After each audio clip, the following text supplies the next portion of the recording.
Menteri Hak Asasi Manusia Natalius Pigai akhirnya angkat bicara di tengah gelombang kritik publik terhadap pernyataan kontroversial sejawatnya Menteri Kebudayaan Fadlizon yang menyangkal adanya pemerkosaan massal saat kerusuhan Mei 1998. Namun, pernyataan Pigai justru mengundang lebih banyak pertanyaan daripada jawaban, terutama bagi para penyintas dan aktivis yang menuntut kejelasan soal kejahatan kemanusiaan dalam tragedi Mei 1998. Pigai yang dikenal sebagai mantan aktivis HAM memilih narasi yang sangat hati-hati. Ia mengakui eksistensi peristiwa kerusuhan 1998 secara umum. Tetapi, secara konsisten dia menolak untuk membahas detail spesifik mengenai pemerkosaan massal yang menjadi inti polemik.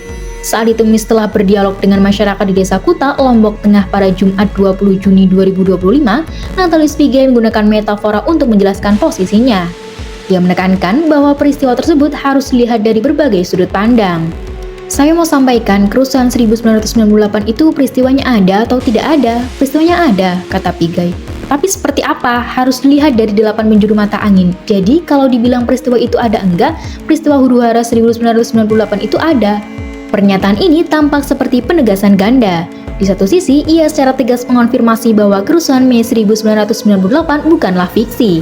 Sementara di lain sisi, dengan frasa "tapi seperti apa" dan 8 penjuru mata angin, ia membuka ruang interpretasi yang luas dan terkesan menghindari validasi terhadap fakta kekerasan seksual sistematis yang telah didokumentasikan. Pigai berulang kali merujuk pada pengakuan Presiden ketiga RI, B.J. Habibie, dan laporan Tim Gabungan Mencari Fakta atau TGPF sebagai dasar legitimasinya. Sebagai Menteri HAM, peristiwa ada, tapi seperti apa? Harus dilihat dari 8 sudut pandang. Saya tak perlu banyak bicara, peristiwanya ada karena Presiden Habibie pernah mengatakan hasil penyelidikan oleh pemerintah juga dicatat, tegasnya. Ironisnya, laporan TGPF yang ia jadikan rujukan justru memuat data spesifik mengenai kekerasan seksual yang terjadi. Namun, Pigai memilih untuk berhenti pada pengakuan eksistensi peristiwa secara makro. Terkait soal tadi, saya hanya menyatakan peristiwanya ada, tapi yang berhak menyampaikan peristiwa ada atau tidak adalah Kementerian HAM. Ini 1998 ya, saya tidak bisa bilang secara spesifik ini ada, kata dia. Alih-alih memberikan penegasan yudisial, Natalius Pigai mengalihkan pembicaraan ke arah penyelesaian non-yudisial.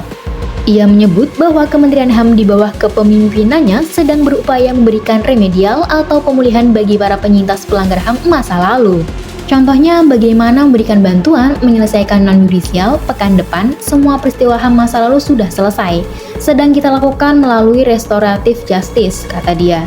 Untuk diketahui, polemik ini meledak ketika Menteri Kebudayaan Fadlizon dalam sebuah wawancara secara terbuka meragukan salah satu babak terkelam dalam sejarah Indonesia. Itu kan sebetulnya rumor-rumor saja, tidak pernah ada bukti-bukti yang menunjukkan adanya pemerkosaan massal itu.